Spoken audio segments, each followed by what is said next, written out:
All right, guys, let's not beat around the bush here. Property managers suck.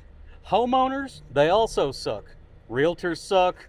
Insurance adjusters suck. I can't really think of very many handyman clients that don't suck in general on the whole. So here's the deal. We got handyman businesses. We still got to decide what kind of clients we're going to work with, despite the fact that all of the kinds of clients actually suck. And the reason they suck is because human beings, generally speaking across the board, kind of suck most of the time. So the trick isn't to find some secret classification of client: homeowners, property managers, realtors, insurance adjusters, contractors, new home builders, whatever those clients are. There's no magical group that doesn't suck. So what I'm going to do here is I'm going to go down the list of what I value in my clients, and my clients are exclusively property managers, but I'm going to tell you why. And the first reason is going to be because when I vet one property manager, that one property manager or that one property management company that they onboard me with can be worth over $100,000 a year. And if you don't believe me, my handyman business has had one client that multiple years out of the last 5 years, they've been worth more than $100,000 as a client for that year. As opposed to homeowners where, yeah, you can get lucky and find the right wealthy homeowner.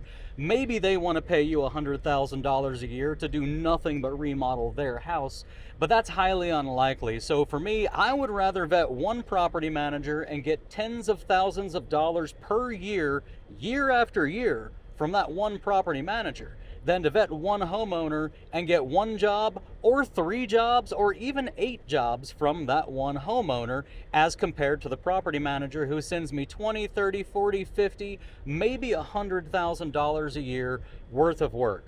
And let's talk about legalities, because here's the thing with homeowners and almost any other classification of client that you can find. Property managers are required by law to maintain their rentals. If you're renting a single family home and your toilet doesn't work, your property manager is not allowed to tell you, just turn off the water to that toilet and use the upstairs toilet and we'll get this fixed later on this fall. That's not a thing. They have to maintain those houses in working condition. All the plumbing and all the electrical must be functional in that house, which means they don't have the option of saying no. They have to get things fixed. And that means throughout the entire year, how busy you are when you're working for property managers. Although there is a slight dip right at Thanksgiving and Christmas time through New Year's. Although there's a little bit of a dip there, and not always is there a dip, the entire rest of the year with that property manager, the flow of work that you get is only based on how often things break, because nobody's allowed to just put that maintenance off until later. And let's not forget, property managers, they have a lot of properties and they typically have more than one vendor for their handyman services, especially the big ones. And so what they're usually trying to do is they're usually trying to keep each handyman equally busy, or at least equally busy within the specialties that he's good at. So if you're good at most of the specialties, what that means is the amount of work you get is not actually based on how much work there is to give you. It's based on how many open work orders you have at a time. Because what the property manager is going to do is she's going to say, Ray's got 5 open work orders, Steven's got 10 open work orders, and Jeff's got 10 open work orders. So let's send Ray 5 more. The next 5 that come in, we'll send to Ray.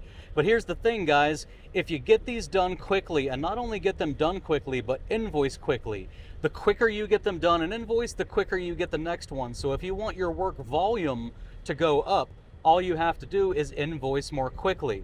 If you want your work volume to go down, you can do the same amount of work, but just invoice more slowly and your new incoming work orders will slow down. So working with property managers gives you this little invisible lever that most people don't know exists. And you can move this lever up and down to adjust how much work you have coming in from your property manager. And the work that they do send you is pre-approved work in volume. And what that means is you don't have to schmooze them and convince them to accept your price. In fact, you don't have to give them a price beforehand pretty much ever once you've got a relationship established with them. They send you work, it's pre-approved work, you do the work, you charge a fair price. If you don't charge a fair price, they stop sending you work. If you do charge a fair price, they send you even more work. And the work is in volume, which means you have so much of it that you're able to start getting efficiencies out of it. If you're only doing one job on one day, changing one faucet, there's no efficiency there. You're gonna leave your house, drive 30 minutes to that job just to change that faucet and drive 30 minutes home. But if you have 80 jobs open at a time, not that you should shoot for 80, that's a lot. I've been there, I've done that. It is a lot to keep up with. But if you have, let's say, 20 jobs open at a time, you can schedule insanely efficient days where you're hitting 5 to 8 work orders per day at $150 trip fee or $125, whatever your trip fee is, every single day, day in and day out. It's really, really efficient. And the more efficiencies you can get, you can translate efficiency into dollars per hour, okay? If you're charging $150 for a faucet either way, then driving across town for the one faucet and driving back home when you're done is less dollars per hour than if you're only 5 minutes away because you scheduled your jobs to be 5 minutes away from each other and you boom, boom, boom throughout the day, job after job, get them all done. You can get way more jobs done in one day, in a full day, than the amount of time that you're going to spend individually job after job by doing those jobs as little one-offs here and there. And whatever you do, don't let me forget to tell you, it is not their money they're spending. Let me tell you the story of the property owner, the property manager, and the handyman. The property owner has money. How do we know he has money? Because he has a spare house. He's got a whole extra house that he doesn't even need that he's able to rent out to somebody else. That's an income producing house for him. So he has money. What he doesn't have is time. You know he doesn't have time because if he had time, he'd rent the property out himself and he'd work on it himself. So by default, because he's given that property over to a property manager, number one, he has money. Number two, he does not have time. Now take a look at the property manager. The property manager also does not have time. They're managing hundreds and hundreds and hundreds of properties, if not thousands of properties. So the one thing they don't have is time. And even if they did, that property manager's not going out there to work on that property. But guess what? The money that owner has, the property manager has access to that exact same money. So the property manager has money because it's the homeowner's money. So now you got a homeowner with no time, lots of money, a property manager with no time and lots of money. This is where you step in. You would like some of that money, and guess what? You have the time. You're offering the time. You're going to take the problem off of their hands. So you give them your time in exchange for that homeowner's money. Long story short, though, is it's not the property manager's money that she's spending. When you're spending your own money, you're a lot more careful with it. When you're spending somebody else's money, especially in volume, especially in bulk, when you're spending that homeowner's money, what you're going to do is you're not going to look for the cheapest guy. You're not going to spend 8 hours a day trying to track down the best deal to save your homeowner 20 bucks. You're going to find the guy who's reliable, who gets the job done on time every time, never causes any trouble with tenants, and in fact has tenants calling you to let you know what a pleasant experience it was working with you. That's who that property manager wants, and that's who she's going to spend the homeowner's money on hiring. And by the way, when you work for a property manager, you're going to find a lot less nitpicking.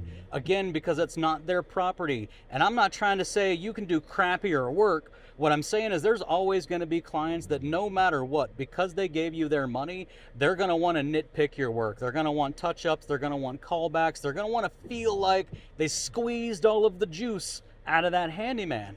Property managers, again, they don't have time, right? They don't have time to be trying to squeeze juice out of you. If you go over there and you do a job, let's say you replace a faucet. If the faucet is installed and the faucet works and it's installed the way it's supposed to be and it works the way it's supposed to work, if those qualifications are met, nobody's going to nitpick anything on that. They're just happy that you got the damn job done. And with every job you do for a property manager, that's how it's going to go. They're just going to want to know the answer to one question. Did the job get done correctly? If it got done incorrectly, you need to go back and fix it. If it got done correctly, then we're all good to go. But nobody's going to go around nitpicking every little thing you do for a property manager. And the tenants whose properties you're working inside, guys, guess what? They cannot nickel and dime you. If you know how to run your handyman business correctly, then when the tenant comes around and says, hey, as long as you're already here, could you come over here and work on this thing too? It's easy as pie to just say, hey, you know what? I'm only allowed to work on things that are on my work order. I am not allowed to do any work that is not pre-approved by the property manager.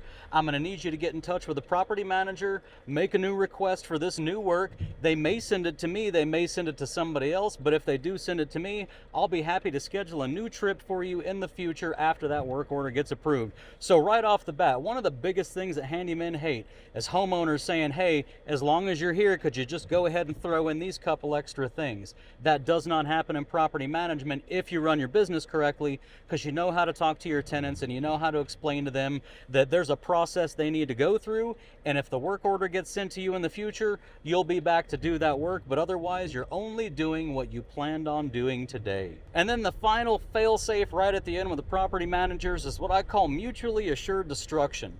Because guess what? The same way you need that property manager to keep your business alive, that property manager actually needs you just as much to keep her business alive. Because the truth is, and you probably know this if you're a handyman, there aren't very many good handymen out there, and your property manager knows that. And they know that if they try to screw you over on one little job here and one little job there, you just might stop working with them completely. So you are much more likely to continuously get paid and get treated with respect by your property managers than you are by any one individual particular homeowner, because that one particular homeowner, they're just not really scared of losing you. So I tell you what, guys, I could go on and on for days about what I think about property managers and homeowners and realtors and all that. But the bottom line is, I've been working for property managers for a long time. I've been running a very solid business off of them. No, it's not easy. No client base is, to tell you the truth. No client base is easy. Are they cheap? Yeah, some of them are. Some homeowners are too. Every complaint that you hear about a property manager, what you're actually hearing is you're hearing somebody who had some bad experiences with some property managers. They didn't work for 30 property managers and find out that all 30 of them across the board had the same problem. They just had a bad experience or two. They made up their mind that property managers suck, just like I've made up my mind that homeowners suck probably. But the bottom line is, everybody sucks. You got to pick the right type of client, and in my opinion, property managers are high volume, pre-approved work. They're not spending their money. They need you really bad. They will keep you full. You get all the efficiencies. The work is pre-approved. The pricing is basically pre-approved as long as you don't go over whatever budget they have set. And you can build a really solid business off of property managers. So if you want to learn more, explore this channel, go to bulletproofhandyman.com, email me at bulletproofhandymanbusiness@gmail.com, take my master class. I have all the information you need. I will walk you step by step through this entire business and show you how to start your own handyman business. So with all that being said, I love you guys. I hope you're out there killing it, and I'll see y'all on the next one.